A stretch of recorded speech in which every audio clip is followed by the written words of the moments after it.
കർത്താവിനാൽ അനുഗ്രഹീതരെ, ക്രിസ്തുവേശുവിൽ ഏവർക്കും സ്നേഹവന്ദനം. പരിശുദ്ധ വലിയ നോമ്പിൻ്റെ 9-ാം ദിവസമായ ഇന്ന് നമ്മൾ ചിന്തിക്കുന്ന വേദഭാഗം വിശുദ്ധ ലൂക്കോസ് എവൻഗേലിസ്ത എഴുതിയ സുവിശേഷം 6-ാം അധ്യായം 24 മുതൽ 36 വരെയുള്ള വേദഭാഗമാണ്. നമ്മുടെ കർത്താവ് ശത്രുവിനെ സ്നേഹിക്കുവാൻ നമ്മെ പഠിപ്പിക്കുന്ന അനുഗ്രഹീതമായ വചനങ്ങളാണ് അവിടെ രേഖപ്പെടുത്തിയിരിക്കുന്നത്. നമ്മുടെ ജീവിതത്തിൽ എത്രത്തോളം സ്നേഹത്തെ ഉൾക്കൊള്ളുവാനും അത് പകരുവാനും നമുക്ക് കഴിയും എന്ന് ആത്മപരിശോധന നടത്തുവാൻ തക്കവണ്ണം നമ്മെ ഒരുക്കുന്ന ഒരു വേദഭാഗമാണ് ഇത്. ശത്രുക്കളെ സ്നേഹിക്കുവാനും നമ്മെ പകയ്ക്കുന്നവർക്ക് ഗുണം ചെയ്യുവാനും ശപിക്കുന്നവരെ അനുഗ്രഹിക്കുവാനും ദുഷിക്കുന്നവർക്ക് വേണ്ടി പ്രാർത്ഥിക്കുവാനും ഒരു കരണത്ത് അടിക്കുന്നവന് മറ്റേ കരണവും കാണിച്ചു കൊടുക്കുവാനും വസ്ത്രമില്ലാത്തവന് അത് നൽകുവാനും നമ്മോട് ചോദിക്കുന്ന ആവശ്യക്കാർക്ക് അത് നൽകുവാനും ആ ദൈവിക സ്നേഹത്തിൽ നമ്മൾ പരസ്പരം കരുതുവാനും യേശുക്രിസ്തു നമ്മെ ഒരുക്കുന്ന അനുഗ്രഹീതമായ വേദഭാഗം. ഈ ലോകപ്രകാരം നമ്മൾ ജീവിക്കുമ്പോൾ യേശുക്രിസ്തുവിൻ്റെ അനുകാരികളായി, ക്രിസ്തുവിൽ സഹോദരങ്ങളായി ദൈവവചനത്തെ ശ്രവിക്കുവാനും അതിനനുസരിച്ച് ജീവിതത്തെ ക്രമീകരിക്കുവാനും ദൈവം നമ്മെ വിളിക്കുന്ന നിസ്തുലമായ ഒരു സാഹചര്യമാണ് പരിശുദ്ധ വലിയ നോമ്പിൻ്റെ സമയം എന്നുള്ളത്.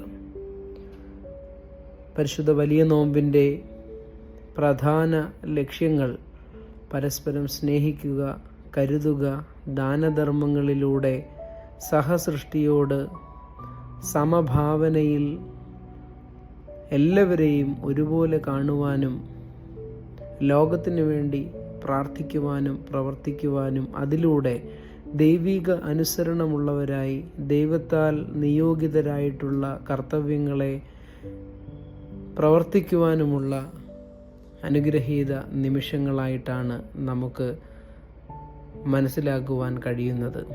അപ്രകാരം നമ്മുടെ ജീവിതത്തെ നമ്മൾ ക്രമീകരിക്കുമ്പോൾ ഈ ലോകത്തിൻ്റെ സ്നേഹത്തെ അല്ല, മറിച്ച് ക്രിസ്തു യേശുവിൻ്റെ സ്നേഹത്തെ പകരുവാനും പകർത്തുവാനും നമുക്ക് സാധ്യമാകണം. തൻ്റെ സ്നേഹിതനു വേണ്ടി മാറ്റിവെക്കുന്ന സമയത്തേക്കാൾ വലിയ സ്നേഹം ഒന്നുമില്ല എന്ന് യോഹന്നാൻ ശ്ലീഹായുടെ സുവിശേഷം വായിക്കുമ്പോൾ നമുക്ക് മനസ്സിലാകും. നമ്മുടെ ജീവിതത്തിൽ നമ്മോട് സ്നേഹത്തിൽ അനുരൂപപ്പെടുവാൻ ലോകത്തിൻ്റെ ബന്ധുത്വങ്ങളിൽ നമ്മളായിരിക്കുന്ന മേഖലകളിൽ സാഹചര്യങ്ങളിൽ ഒക്കെയും യേശുക്രിസ്തുവിൻ്റെ സ്നേഹത്തെ പങ്കിടുവാൻ നമുക്ക് സാധ്യമാകുന്നുണ്ടോ എന്നും ഈ വേദഭാഗം നമ്മോട് ചോദിക്കുകയാണ്. അങ്ങനെയെങ്കിൽ തീർച്ചയായിട്ടും നമ്മളെല്ലാവരും അത്യുന്നതൻ്റെ മക്കളാകും എന്നും ഈ വേദഭാഗത്തിൻ്റെ 35-ാം വാക്യത്തിൻ്റെ അവസാന ഭാഗത്ത് നമുക്ക് കാണുവാൻ കഴിയും. അവൻ നന്ദി കെട്ടവരോടും ദുഷ്ടന്മാരോടും ദയാലുവാണെന്നും പ്രത്യേകമായി സുവിശേഷം പറയുന്നു.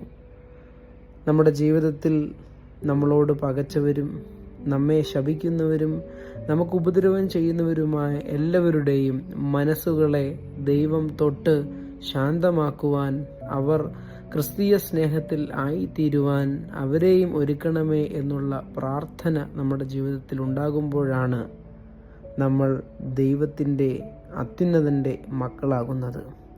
ആ ക്രിസ്തീയ സാക്ഷ്യം, ക്രിസ്തീയ സ്നേഹം പരസ്പരം പങ്കിടുവാൻ ഈ നോമ്പുകാലം നമ്മെ ഒരുക്കുകയാണ്.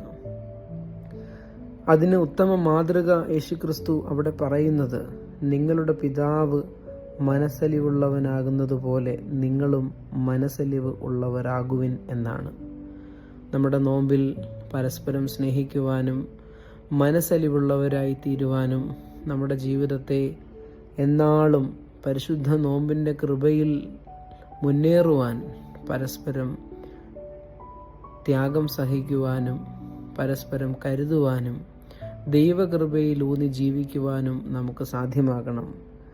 ഈ വലിയ നോമ്പിൻ്റെ കാലഘട്ടം നമ്മെ മനസ്സ് പുതുക്കുന്നവരായി, മനസ്സലിവുള്ളവരായി, നമ്മുടെ മനസ്സിനെ ദൈവത്തിൽ ആശ്രയിപ്പിക്കുന്നതിനായി, സ്വയം ശാന്തതയിലൂടെ ജീവിക്കുവാൻ, പരസ്പരം സ്നേഹത്തെ പങ്കിടുവാൻ ഉതകുന്നതാകണം എന്ന് ആമുഖമായിട്ട് പ്രത്യേകമായി ഓർമ്മിപ്പിക്കുകയാണ്. ദൈവവചനത്തെ മനസ്സിൽ ധ്യാനിക്കുവാനും ദൈവസ്നേഹത്തെ അതിലൂടെ പകരുവാനും മനസ്സലിവുള്ള നല്ല മക്കളായി, ദൈവത്തിൻ്റെ മക്കളായി ജീവിക്കുവാൻ നമുക്ക് സാധ്യമാകട്ടെ എന്ന് പ്രാർത്ഥിക്കുന്നു. അങ്ങനെ നമ്മുടെ പിതാവ് മനസ്സലിവുള്ളവനായതുപോലെ നമുക്കും മനസ്സലിവുള്ളവരായി ജീവിക്കുവാൻ ഈ വലിയ നോമ്പ് കാലഘട്ടം നമ്മെ ഒരുക്കട്ടെ.